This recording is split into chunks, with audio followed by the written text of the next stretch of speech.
The glowing screen in your child's hand is quietly rewriting their attention span right now. It shapes their sleep, their mood, and the fragile trust you are trying to build with them every single day. Most parents install safety apps completely backwards, creating secret surveillance instead of genuine protection. By the end of this, you will have a fully working safety net that keeps them protected without starting a family war.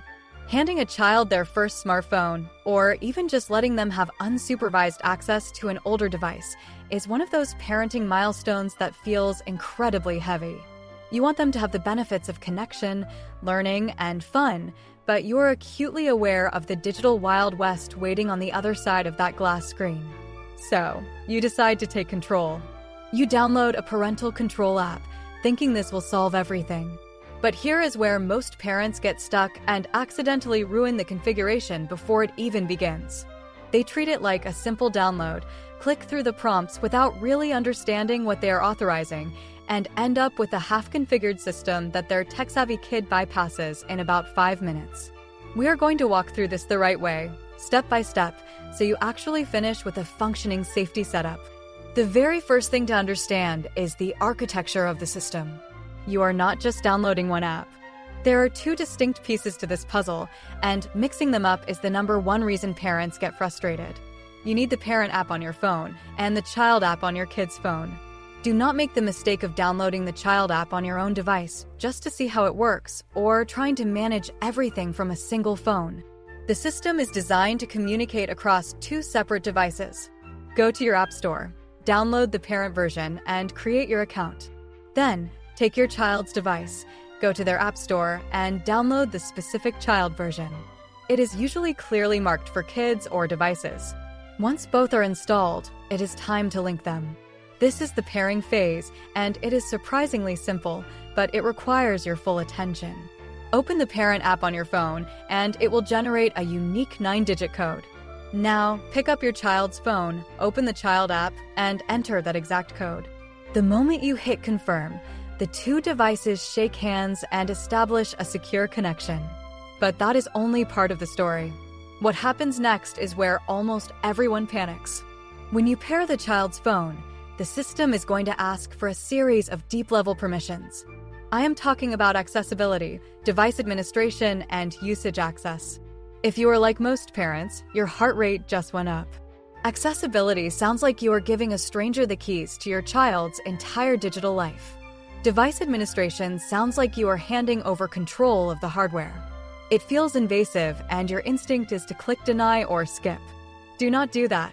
If you skip these, the app will look like it is working, but it will have absolutely no power to enforce any rules. Think of it like hiring a babysitter. You can tell the babysitter to make sure the kids go to bed at 8 o'clock, but if you do not give them the physical keys to the house and the authority to turn off the lights, they cannot actually enforce the rule. These permissions are simply the app's way of getting the keys. Accessibility allows the system to draw a lock screen over other apps when time is up. Device administration gives it the power to actually lock the device or restrict settings. Usage access allows it to see what is running so it can apply the correct filters. Walk through those settings menus on your child's phone, find the app in the list, and toggle every single permission to allowed. It feels counterintuitive, but it is the only way the safety net actually holds. Now that the devices are fully connected and the permissions are granted, you have a blank canvas. It is time to set your very first restriction, and I highly recommend starting with screen time limits. This is usually the biggest pain point in the house. Picture this. It is a Tuesday night. Your child is supposed to be winding down for bed, but the blue light is glowing under their pillow. They are just 5 more minutes away from sleep for the last hour. When you rely on your own verbal authority to enforce bedtime, you become the bad guy. You are the nag. You are the barrier between them and their dopamine. When you set up a screen time schedule in the parent app, you completely remove yourself from that conflict. Open the schedule section in your parent app. You will see a weekly calendar. You want to set a hard stop for the evening. Let us say you want the device to lock at 8:30 in the evening on school nights and maybe 9:30 on weekends. You just tap those time blocks and set the status to locked. But here is the secret to making this work without a rebellion. Do not just set it and walk away. The part most parents miss comes later, during the transition. For the first few days, set a warning notification to pop up 15 minutes before the lock happens. This gives your child a chance to save their game, finish their video, or say goodbye to their friends in a chat. When the phone finally locks, it is not you taking it away. The phone is just going to sleep. It is a neutral, automated event. You can sit on the couch, hear the gentle click of the lock, and keep your relationship completely intact. If you want calmer, more confident parenting in a screen-filled world, sticking around is probably the simplest way to stay one step ahead of what your kids are facing. Once the schedule is running smoothly, you need to look at what is actually happening during those unlocked hours. Time limits are great for protecting sleep, but they do nothing to protect your child from inappropriate content or addictive apps. This is where we set up app blocking and web filtering. Go back to your parent app and find the app management section. You will see a list of every single application installed on your child's device. Now you have a choice to make. You can either block specific apps individually, or you can block entire categories. If your child is spending 3 hours a day on a specific mobile game that is affecting their homework, find that game in the list and set it to block.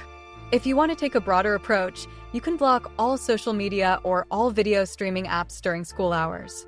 The web filtering is equally important. The built-in browser on their phone can be a portal to things you never want them to see.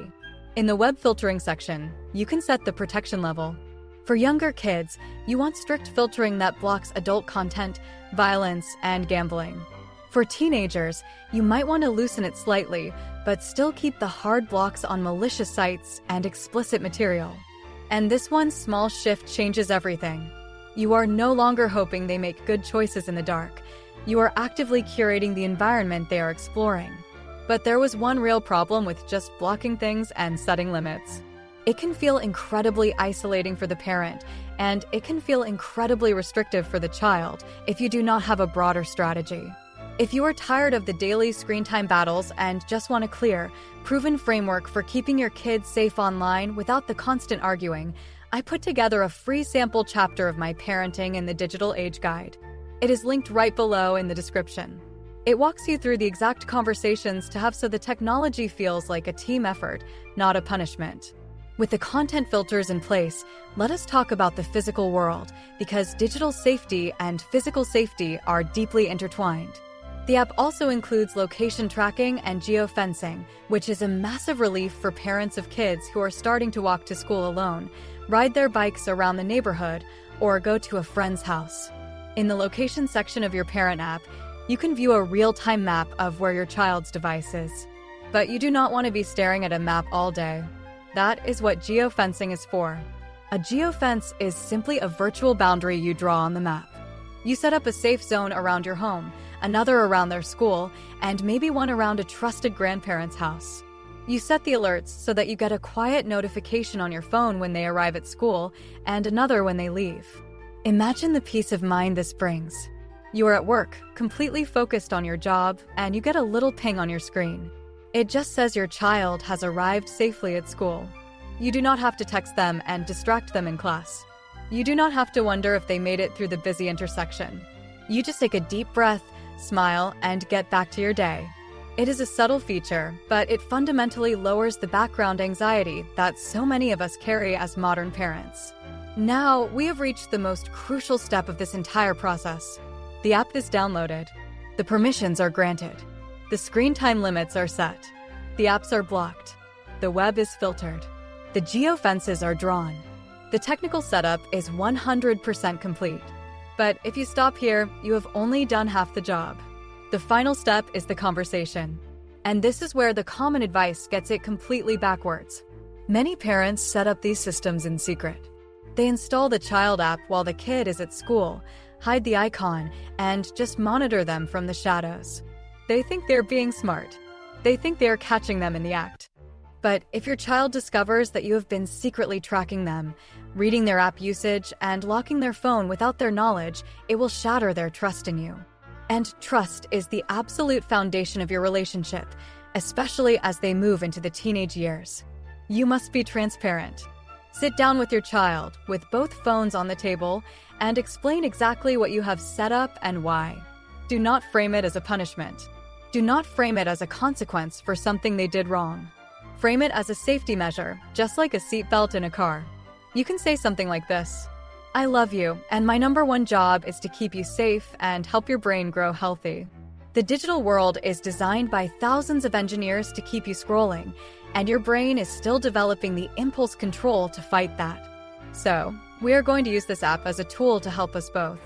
It will help you sleep by turning off at night, and it will keep you safe from things you are not ready to see.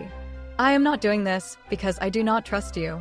I am doing this because I trust the world we live in even less, and I am on your team. When you explain it this way, something incredible happens. The resistance drops.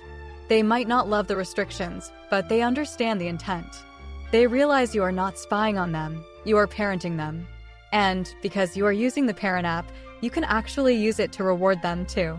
As they get older and demonstrate responsibility, you can open the app and expand their screen time, unblock a specific app they have been asking for, or loosen the web filters. You turn the app from a rigid cage into a system of earned privileges. You give them the opportunity to prove they can handle more freedom, and you get the peace of mind knowing the safety net is still there if they stumble. Setting up a parental control system is not about creating a perfect, conflict-free household. There will still be moments of friction.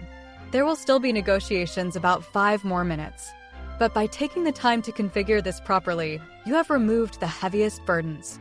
You have automated the boundaries. You have protected their sleep. You have filtered the worst of the digital garbage.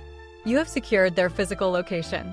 You have built a bridge between the digital world they want to explore and the real world you want to protect. And you did it not by hiding in the shadows, but by stepping into the light and leading the way. The technology is just a tool. The real magic is the conversation you have with them after the setup is done. That is what builds the resilience they will need to navigate the digital age on their own, long after they have outgrown the need for these apps. What is the one screen time rule that actually works in your home? Let me know in the comments. I read every single one, and I am always looking for new strategies that real families are using. Thank you for taking the time to protect your kids today, and remember, you are doing a much better job than you think you are.